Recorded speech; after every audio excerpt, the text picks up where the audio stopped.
Hey guys, Coach Nick here again, back with the Tenno Mindset, where my goal is to bring you all of the tools, resources, and support that you need to create happier, healthier gymnastics. I'm glad you're here, and today we're going to do a little self-care assessment. Self-care activities are the things that you do to maintain good health and improve well-being. You'll find that many of these activities hopefully are things that you do already as part of your normal routine. In this assessment, you'll think about how frequently or how well you're performing different self-care activities. The goal of this assessment is to help you learn about your self-care needs by spotting patterns and recognizing areas of your life that need more attention. It's important to keep in mind that there are no right or wrong answers on this assessment. There may be activities that you have no interest in, and other activities may not be included at all.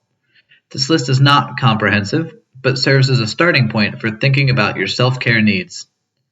In each section, I'll read off a list of self-care activities. Think about where you're at right now with each activity.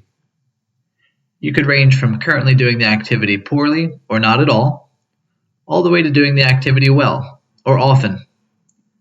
Again, there's no right or wrong answers. Just be honest with yourself about what areas of your self-care needs more attention. Let's start off with physical self-care.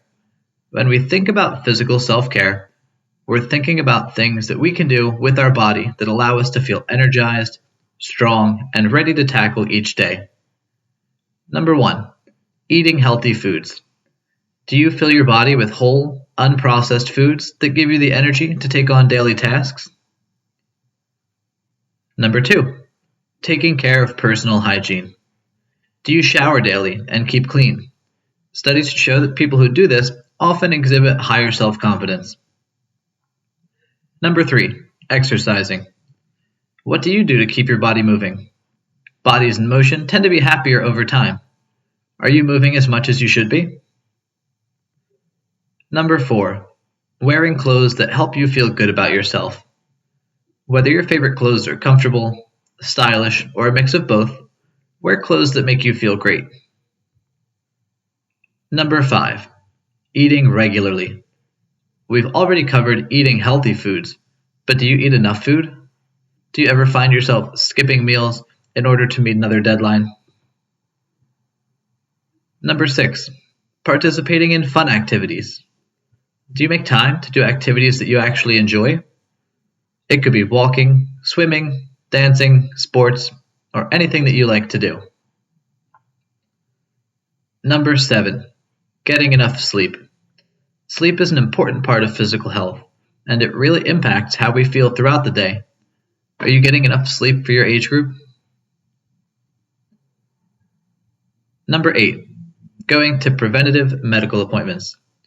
Are you up to date on your checkups, vaccinations, and your preventative dental appointments or other screening appointments? Number 9, resting when sick.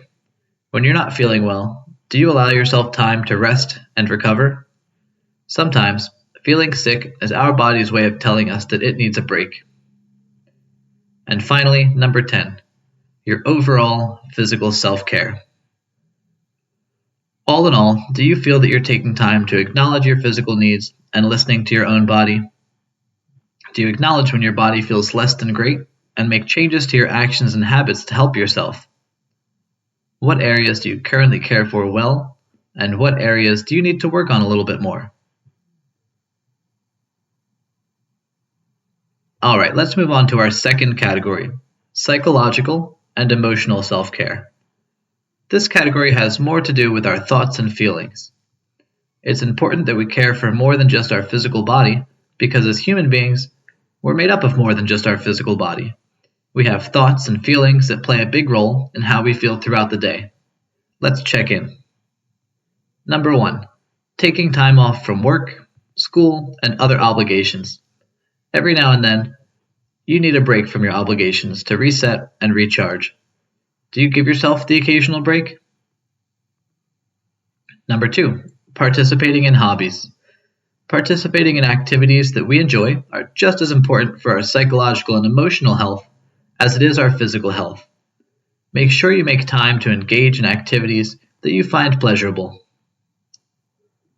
Number 3, getting away from distractions. In our society, there are so many distractions, especially digital ones. Take a little time to get away from your phone, email, and social media for a short time, to just allow yourself to be with your thoughts and your emotions. Number 4, learning new things that are unrelated to work or school. When's the last time that you learned something new that wasn't for work or school? Just learn something for the sake of learning something. Maybe you learned to knit or bowl. Who knows what you could learn? The options are literally endless. Number 5, expressing your feelings in a healthy way. Do you talk to someone about your feelings, or create art, or journal to express your feelings? Whether you want to talk to someone else or not, it's important that we have a chance and a way to express our feelings. Number 6, going on vacations or day trips. A vacation doesn't have to be a long, expensive trip. Take a short drive to somewhere you don't usually go, or even just drive to explore. Get away, see something beautiful. Number 7, doing something comforting. Similar to doing something enjoyable, do you make time to do things that make you feel calm, like watching a favorite movie, listening to your favorite singer, or taking a long bath? Number 8, finding reasons to laugh. Studies have shown that laughter elevates our moods and the moods of those around us. You can find plenty of reasons to laugh. If you can't, laugh without a reason. It might feel weird at first, but it works. Number 9, talking about your problems. It can be helpful to talk to someone about any problems that you're facing. Just being listened to and met with compassion and understanding makes a huge difference in how we view our problems. And finally, number 10, overall psychological and emotional self-care. How do you feel you did in this category? Do you spend more time on your psychological and emotional self-care, or more time on your physical self-care? What could you improve on to better take care of yourself? The third category we're going to talk about is social self-care. These are activities that help us feel connected to others and remind us that we're not alone in the world. It can be tempting to turn inward with our struggles and issues, but human beings by nature are social creatures, and we need to connect with others occasionally to feel our best. Let's check in with our social self-care. Number 1, spending time with people you like. Whether it's family, friends, or a trusted mentor, it helps to spend time with people that we like. You probably do this without thinking about it, but do you need to make more time to connect with your social group? Number 2, calling or writing to friends or family who are far away. It's easier to spend time with those that are nearby to us, but do you ever take a moment to reach out to those family members and friends who are further away and might require a phone call, handwritten letter, or email? Number 3, having stimulating conversations. What kind of conversations really get you on the edge of your seat? Have you had one of them recently? Remember, when it comes to conversation, the focus should be on quality, not quantity. Number 4, meeting new people. Take time to meet new people. Expand your mindset and foster new ideas and experiences. There are plenty of chances to meet new people, whether you're at school, work, a sports practice, or just out and about.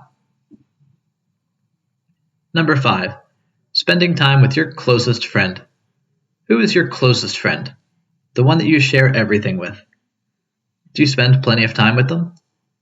The answer is likely yes, but sometimes we can forget to connect with others if we're going through something ourselves. Number 6, asking others for help when needed. Remember that the point of being connected socially is to remind us that we're not alone in the struggles that we face. We have a support system of people who care, and it's okay to reach out and ask for help when we need it.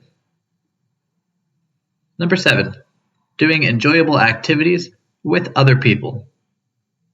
You got the idea by now that doing activities you enjoy is a healthy way to care for yourself.